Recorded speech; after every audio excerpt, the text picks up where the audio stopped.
It's the Motor City for a reason.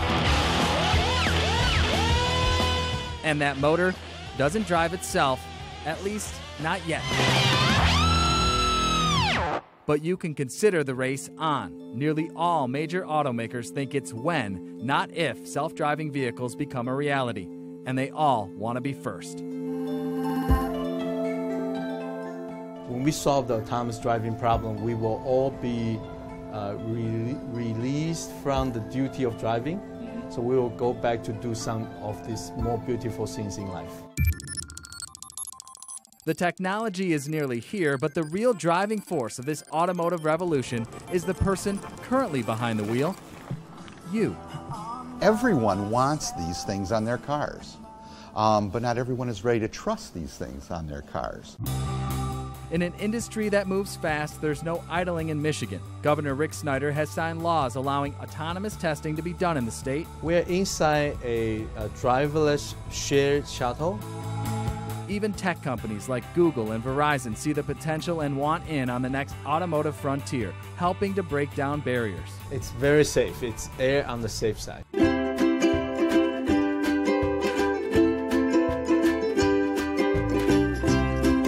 In fact, the autonomous vehicles are already driving around town, a town called M-City.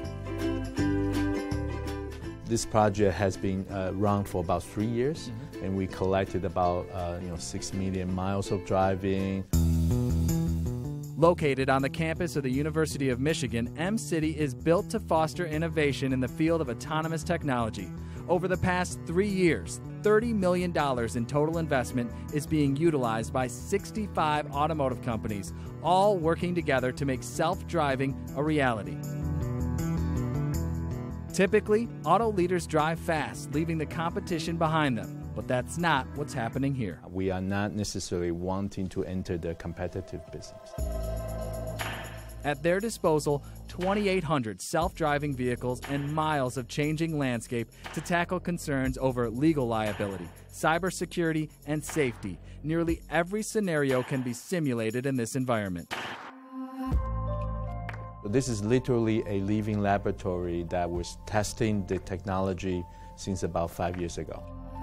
But when it comes to building trust, it's very healthy that the general public keep a skeptical attitude, and that will make sure that the technologies are developed and used in a way that will really benefit the public. In fact, public perception is something worth studying. What we found is that people were afraid to be in autonomous vehicles.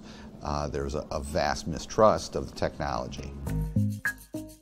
A recent survey by the auto club and insurance giant AAA shows a majority of drivers don't have confidence in a self-driving car. With autonomous vehicles, liability is a huge issue. Who's going to be liable in the case of a crash? Is it if there's no driver, is it the owner? Is it the passenger? Is it the software developer? Transition, innovation, it happens in all industries, but without the confidence of the consumer, all of that is really worthless. And building that trust, that's something the auto industry has dealt with really since its inception. It's just going to take time to get used to the new normal, the new reality, just as it did 110, 120 years ago when the automobile was on the scene.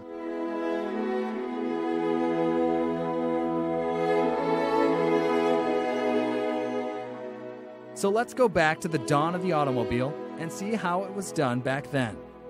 The car goes from being kind of a novelty in the early 1890s to something to be taken very seriously by 1895, 1896, even that early on.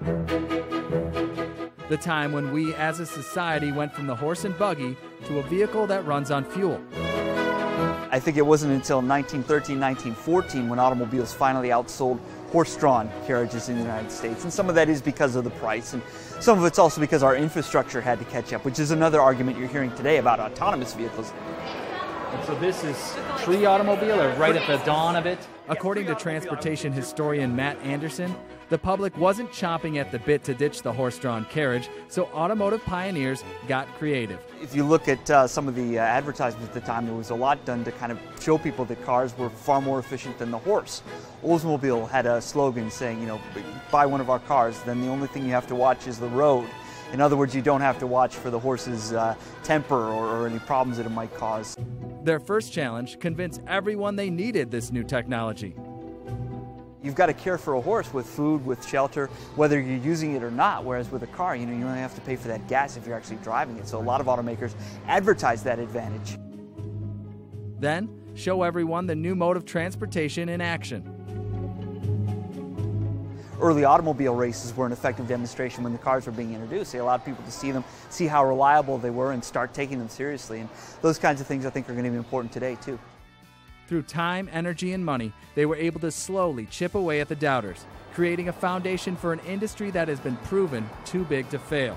The question is, can they do it all again?